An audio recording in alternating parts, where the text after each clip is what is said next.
नमस्कार, जय श्री राम। आप सभी मित्र बंधुओं का हमारे यूट्यूब चैनल भक्ति कर्म से में स्वागत है, अभिनंदन है। आशा और उम्मीद करता हूं कि आप सभी लोग स्वस्थ होंगे, मंगल में होंगे, परमात्मा की भक्ति में लग गए होंगे।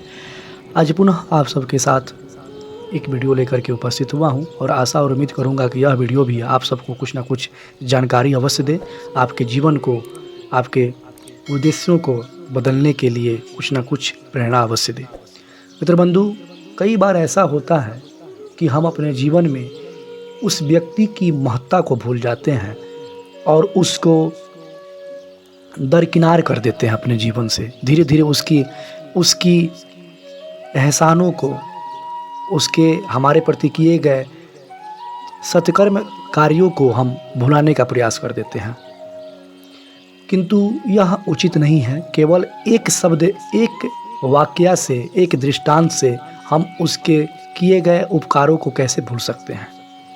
अगर हम भूलते हैं तो कहीं ना कहीं हम एहसान फरामोश हैं। हम उस चीज़ को स्वीकार नहीं कर सकते हैं जो सत्य है। इसलिए मित्र बंधु, हम अपने जीवन में कभी भी ऐसा मौका ना आने दें जिससे कि किसी के प्रति किया गया उपकार हम क्षण भर में ही भुला दें। कहने का तात्पर्य यह है कि एक व्यक्ति है, अगर वह आपके लिए जीवन पर्यंत या जितना भी उसको समय आपके लिए मिलता है उसमें वह आपके लिए नेकी का ही काम करता है, आपके काम वह किसी न किसी रूप में आता है, और एक दिन आपके कथनानुसार अगर वो कहने पर अगर वो कोई काम आपका नहीं करता है तो इसका मतलब यह नहीं कि वह गलत है, या हो सकता है कि वह मजबूरी बस किसी दोषारोपण के ऊपर आपको भी सम्मिलित कर लेता है। तो इसका अर्थ यह नहीं होता है कि वह आपसे प्रेम नहीं करता और आपके प्रति उसके मन में अच्छे विचार और संस्कार नहीं है।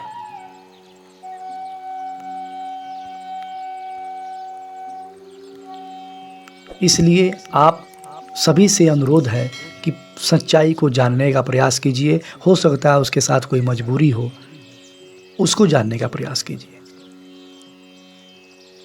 मैं यह बात आप सबको इसलिए बता रहा हूँ कि यह वीडियो भी इसी दृष्टांत से संबंधित है कि आज भी हमारे समाज में, हमारे देश में कहीं ना कहीं माता कैकेयी के प्रति लोगों की अलग अलग धारणा बनी हुई है। इसलिए हम आप सबसे अनुरोध करते हैं कि आप अपने धारणा को बदलिए, और क्यों बदलें, इस छोटे से वीडियो के माध्यम से हम आपको बताने का प्रयास करते हैं। आप सभी लोग से निवेदन है कि वीडियो में बने रहिएगा, तभी आप जान पाएंगे कि आखिर हम माता कैकेयी के उपकारों को क्यों नहीं जानते हैं, उनके किए गए कर्मों को जो समाज को जोड़ने का काम करता है, परमात्मा को महान बनाने का काम करता है, राम को मर्यादा पुरुषोत्तम बनाने का काम करता है, उसके प्रति हम अपने मन में गलत धारणाएं कैसे रख सकते हैं। तो आइए वीडियो को शुरू करते हैं। अध्यात्म रामायण कहती है कि एक रात जब माता कैकेयी सोती हैं तो उनके स्वप्न में विप्र, धेनु, सूर्य, संत सब एक साथ हाथ जोड़ के आते हैं और उनसे कहते हैं कि हे माता कैकेयी, हम सब आपकी शरण में हैं। महाराजा दशरथ की बुद्धि जड़ हो गई है, तभी वो राम को राजा का पद दे रहे हैं। अगर प्रभु राजगद्दी पर बैठ गए तब उनके अवतार लेने का मूल कारण ही नष्ट हो जाएगा। माता, संपूर्ण पृथ्वी पर सिर्फ आप में ही यह साहस है कि आप राम से जुड़े अपयश का विष पी सकती हैं। सोचिए। और हम और आप आज भी माता कैकेयी के बारे में गलत सोचते रहते हैं। सब लोग कहते हैं कि माता कृपया प्रभु को जंगल भेज के सुलभ करिए। युगों युगों से कई लोग उद्धार होने की प्रतीक्षा में हैं। त्रिलोक स्वामी का उद्देश्य भूलोक का राजा बनना नहीं है। अगर वनवास ना हुआ तो राम इस लोक के प्रभु ना हो पाएंगे माता। यह कहते कहते देवता घुटनों पर आ गए। वह माता कैकेयी के सामने हाथ जोड़ करके उनसे विनती कर रहे हैं और कह रहे हैं कि माता, राम का राज्याभिषेक आपको किसी न किसी प्रकार से रोकना होगा, क्योंकि जो उद्देश्य लेकर के प्रभु ने राम अवतार लिया है, अगर वह राजगद्दी पर बैठ जाएंगे तो कितने लोग जो जन्म जन्मांतर से उनकी भक्ति के लिए, उनके दर्शन के लिए, उनकी तपस्या कर रहे हैं, वह सब व्यर्थ हो जाएगा। सभी के गुहारों को सुनते हुए माता कैकेयी की आंखों से आंसू बहने लगे। माता बोली, आने वाले युगों में लोग कहेंगे कि मैंने भरत के लिए राम को छोड़ दिया, लेकिन असल में मैं राम के लिए आज भरत का त्याग कर रही हूं। धन्य है वो मां।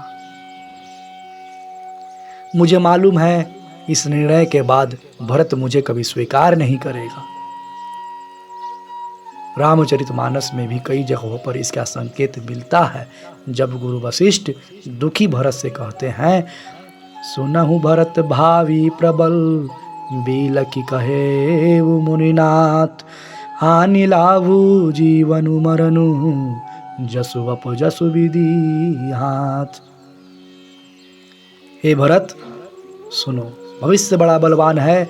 हानि, लाभ, जीवन, मरण और यश अपयश, यह सब विधाता के ही हाथ में है। बीच में केवल माध्यम आते हैं।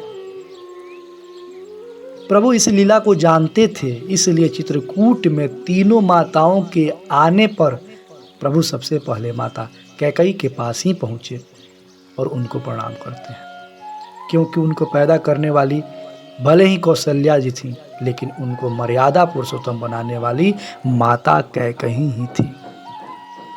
मित्र बंधु, कहीं ना कहीं आप इस छोटे से वाक्यांश को जानने सुनने के बाद अपने मन के प्रति, जो भी माता कैकेयी के प्रति आपके मन में जो घृणा है, जो अलग धारणाएं हैं, जो सोच है, वो मुझे विश्वास है कि अवश्य कहीं ना कहीं खत्म होगा। माता कैकेयी के उपकारों को मैं तो क्या, देवता भी, स्वयं प्रभु श्री राम भी नहीं कह सकते हैं। इसलिए एक छोटे से वाक्यांश के द्वारा आपको माता कैकेयी के बलिदानों का, माता कैकेयी के उपकारों के बारे में बताया। आशा और उम्मीद करता हूं कि आपको इस वीडियो से कुछ ना कुछ जानकारी अवश्य मिली है।